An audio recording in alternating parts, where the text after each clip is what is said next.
Hello. Hello. How are you? Good. How are you? Okay, good. Are we gonna start this interview? Mm-hmm. Cool. Did you want to introduce the title of the interview or the Okay. subject of the interview? All right. This woman called me here, Maria. She's hosting, and she's interviewing me because I have some firsthand experience with Kemet fraternity, the legendary Kemet fraternity that started out of Morehouse in 1988. Um, so she wants to figure out what it was all about. So I'll let her ask the questions. Okay. Oh, wait. Before we start, I just wanted to tell you that, my name is Al, and I was a roommate of Yafeyu Kemet, one of the members of said fraternity. And so this is why she's interviewing me, to find out about this legendary frat that seemingly no longer exists. So, okay, what is Kemet about? And it says KMT. Is KMT a abbreviation for Kemet, or is that how? Or is, Well, Yafeyu would explain to me that Kemet was the indigenous name of Egypt, and that, a lot of the ancient Egyptians, they only spelled things phonetically with the consonants. They weren't very much into vowels. But I've also seen Kemet spelled with vowels. Um, but that was his explanation. Okay, so what was the question? the question is, what is Kemet about? What is Kemet about? Well, what I witnessed my roommate partaking in, let's see. We were once members of OWAC together. That was an organization of African American consciousness. And, there was a lot of positive work in dissemination of, propaganda. I don't know if I want to call it propaganda, but dissemination of information throughout the community, of some issues that were pertinent for and about the black community. Like there were things, that there were flyers that were passed out about AIDS and the creation of it by scientists in the lab to, perform genocide on black people. There was Coca-Cola boycotts, because it supported the evil regime of apartheid in South Africa. Coca-Cola was one of the main companies in South Africa making money. So, OWAC tried to get people to divest. So I don't want to digress too far, but so OWAC, a lot of the members of Kemet and the Sisterhood, ASID, were members of OWAC. Not all, but a lot of members were originally in that particular organization, which I was a member of, OWAC. And at one point, the members of OWAC, you would see them on campus and you say hi and they just keep walking past you like they didn't even see you, like you were invisible. And I'm like, I thought me and that person was cool. Why are they not speaking to me anymore? And my feelings with some of them, I was like, okay, then F you too then. You know what I mean? But then, later on, some of the guys showed up on campus not speaking for months or weeks or whatever. And then they had their head shaven, and then they were all dressed alike. And it was like, oh, so they were being initiated into Kemet. The guys were, and the sisters were being initiated into ASID. Now, what was it about? Okay, so I told you some of the background. Yafei would say things like they were for freedom, justice, and equality. And any member of that organization could have a different path to reach the goal of freedom, justice, and equality. They were like the Wu-Tang Clan. They wanted to hit it from every angle. So you had some people who were more Malcolm X-like and people who were more Martin Luther King-like. But it was all about freedom and justice and equality for black people around the globe. Okay, next question. When and where was it founded?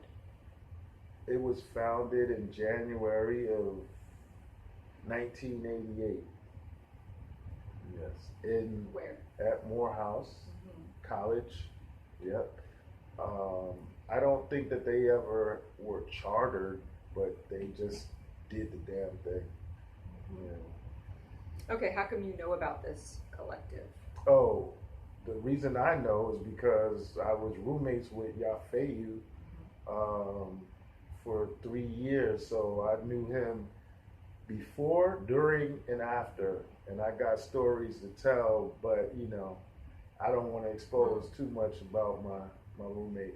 But at the height of Kemet's fame or popularity, they were compared to the Black Panther Party. I think they're different from the Black Panther Party though, because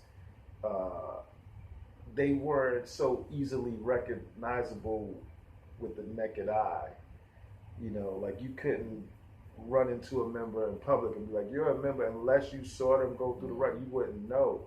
And so they're less of a target than the Black Panthers were, and from what I hear, they still exist in every facet of society. Like if you have a really cool pastor at your church that talks about Africa, chances are he's a member of Kemet. If you have a professor or a doctor at your college that talks about black people uniting and the legacy of Africa, and he's like really profound, chances are he's a member of Kemet. But doctors, lawyers, teachers, great fathers.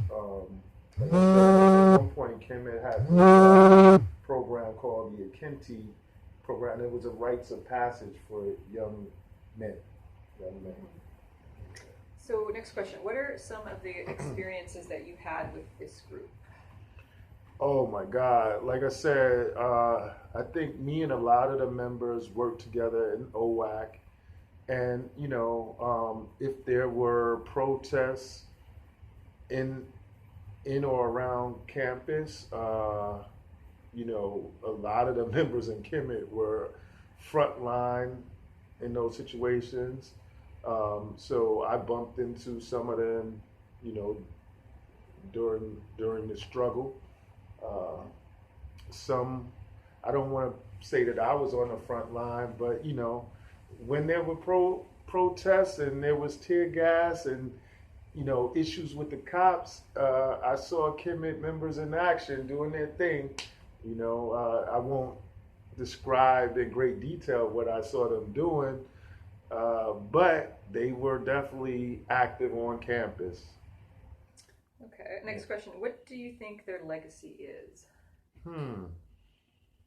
Well, they taught me a lot about Egypt or Kemet, and the legacy and the history of, and they were willing to spread this information to the youth and anyone that they came into contact. I think that that's the legacy, to be, when other people were uplifting the Greek sororities and fraternities, Kemet and Aset, put the light back where it belonged on the African continent.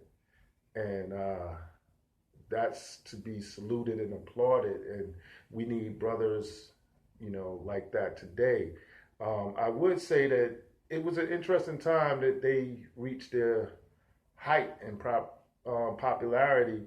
And it was during the time when Public Enemy was, played in almost every dormitory. KRS-One was being played in every dormitory. Big Daddy Kane and Rakim, and these guys were, spreading and promoting Black awareness and Black culture, and Spike Lee also a graduate of Morehouse, was making movies that were consciousness. So consciousness was being injected into the minds and the hearts of young Africans, throughout the diaspora. And so that aided and abetted the growth of the fraternity um, greatly. And those kind of things are sorely missing now in our community. Um, so I don't know. They might just, if they're gonna resurface, they might have to find a way to jumpstart, you know, a movement without the help of, hip hop or other artists. They just, might have to go out there and flip some cars or whatever. That's a joke. Okay. Last question. Mhm. Do you think they will ever resurface? I assume that means that they broke apart at one, or they just disappeared at one point. Hmm. And Well, I still am in contact with certain members of said fraternity, and they're still about that life. It's just that the consciousness, the whole movement has died down, but I mean, I think that each member is active in their communities, their families, their neighborhoods, their state, in politics, in, like I said, schools, churches, universities, hospitals, law firms, and they're still fighting a good fight. You know, I think some of them have kids who can the torch can be passed, the baton can be handed off to. I There's a saying: the true crush to the ground will rise again, and so I have faith in that group. That yeah, they will resurface, and they'll come back bigger, stronger, deafer. Yeah, I got faith that they shall return, like the Kepra. Uh, oh, that's all I have. that's all the Yeah, questions you that's all have. I have. Well, I've been asked by people other than you, that I come into contact with, that want to know about Kemet. There's a lot of rumors about them packing guns, stashing them in their dormitories, and at one point they were considered to be like the new Black Panther, at least as far as rhetoric was concerned. But yeah, so there's rumors that have been unconfirmed, that they're not confirmed, of members stashing guns in their dormitories. Every member, I've never seen Yafei with a gun, and if he had one in a dorm, I definitely would have known. And I think in that era, people had this saying where it's a non but can get violent revolution. So they were, very much like Wu Tang for the kids, very peaceful. I think the gun stuff is a little, it's rumors. Now I do know that some of them would visit the range, just in case it got crazy. They would want to know how to defend themselves, but I've never witnessed anybody in that organization packing guns. However, I have heard more rumors, that since Trump was elected, guns in black households per capita has increased since Trump has been elected. And I think that Kemet would represent a microcosm of the greater macrocosm, being the black community. So then there was that. That's all I have to say about that. Anyway, signing off. I hope that this, has been informative. I hope that some people will see this and be inspired, and maybe they can help bring Kemet back to the forefront, or if not, be inspired to spark a new movement like the Black Panthers inspired Kemet. I hope that the struggle continues. And that's all I have to say about that. Signing out. Peace.